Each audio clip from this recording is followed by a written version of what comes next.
All right, Zera, Shimshon, and short vort on the Parsha Shelach. So this Parsha here is going to be based on stuff I heard from Reb Noach Isaac Albaum Shlita, and it's also, I would say, inspired by the Zera Shimshon. It's not quite verbatim, but it's more paraphrased.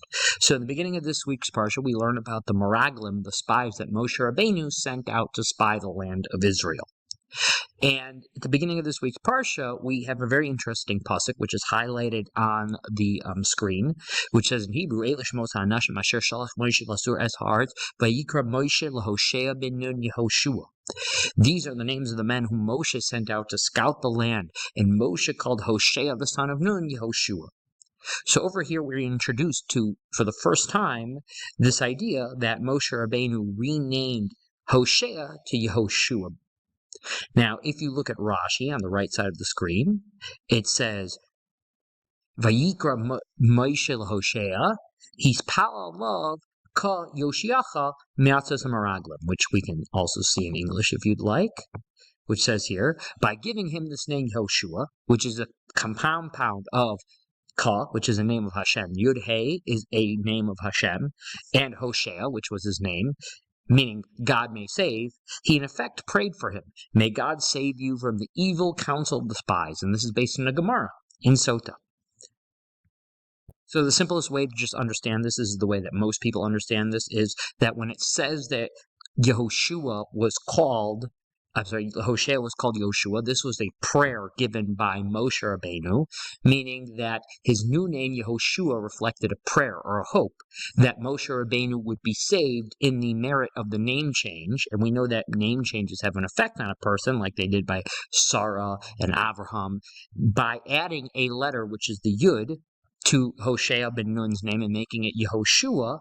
That extra letter should serve as a special schus, a special merit and protection for Yehoshua, that he would be saved from the evil counsel of the spies.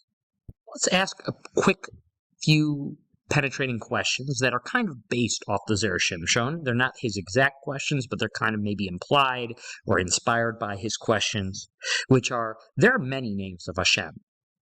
And in fact, when Avram and Sarah had their names changed. They used to be called Avram and Sarai, and they became Avraham and Sarah.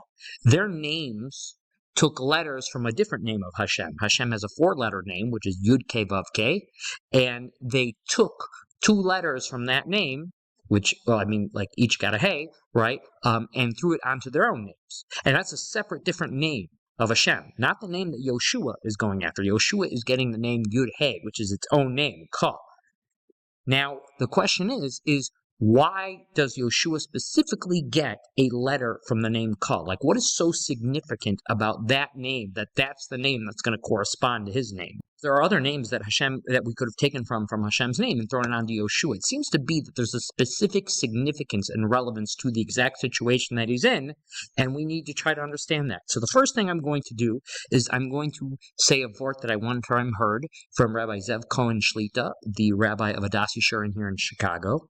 And he says that you ever notice how when some of the world's biggest leaders, and usually when you have people who are big leaders, they tend to be Bali Gaiva, people who have a lot of arrogance. But when they come to the Kosel HaMaravi, the Western Wall, and they stick their hand on the wall, they start bawling and crying, and they're humbled and subdued. These are people who maybe have never cried when they've killed people. They are extremely arrogant, but yet they're humbled and they're submissive in front of the Western Wall. He ever says, wonder why that is? So the Gemara Masechtas Sota, actually first it says in the Midrash and in the Zohar, that it says Hashem's presence, his Shechina, never leaves the Kosel HaMaravi. It will never leave the Western Wall. Now, he brings a Gemara that adds on to this, kind of, so to speak, which says that Hashem's presence cannot dwell on somebody who has gasas ruach, or gaiva, somebody who's like extremely arrogant. Hashem's presence cannot rest upon this person. So we have one saying, which is that Hashem's presence never leaves the Kosel, the Western Wall, and that Hashem's presence can't rest upon those who have arrogance. So what happens is when these Bali Gaiva, they go to the Kosel Maravi, something has to give. Either Hashem has to remove his presence from the Kosel HaMaravi because he promises that his presence will not be around those who are Gaivadik, or he has to remove the Gaiva from the people who are Gaivadik. So somebody's got to give. And what ends up happening is that Hashem removes the Gaiva from those people because he made a promise that his Shekhinah would never depart from the Kos Olam Harav. You see from this that if you want Hashem's Shekhinah, you want his divine presence to rest upon you, can't be somebody who's Gaivadik. You have to be a Navadik. You have to have humility. So now we can take this all back to this week's Parsha. The Zohar says, what was the sin of the Meraglim? What did the spies, what were they afraid of? Like, why did they do what they did? Why did they lie about the land of Israel? So it says in the Zohar that they were worried that when they transitioned from their lives in the desert to living in the land of Israel, that they would lose their status for whatever reason. That here in the Midbar, we are heads of the leaders of the tribe of Israel. We were selected to spy out the land because of that. But once the people would settle in the land, for whatever reason, they might forget about us, and we're not going to be considered important anymore. So they sought a pretext to keep the people in the desert longer so that they could hold on to their own power, which we would call gaiva, arrogance. Moshe Rabbeinu might have had an inkling that these men might have had that in them. He didn't necessarily know for sure that it was going to turn out like this. But he wanted to keep Yoshua, maybe one of the younger spies, one of the more impressionable spies, perhaps. He wanted to keep him safe. After all, Yoshua was Moshe's star student. He was going to be the one who was going to take over after Moshe Rabbeinu passes away. And Moshe Rabbeinu felt he was the only one that was capable of being the manik of Klal Yisrael after him. So the Zera Shimshon says that the name Ka, that name specifically of HaKadosh Baruch Hu, corresponds to the anti-Gaiva. You see, Gaiva is the gematria of 15, meaning the numerical value of the letters of the word is 15, and so is the name of God, Ka. That one is also 15.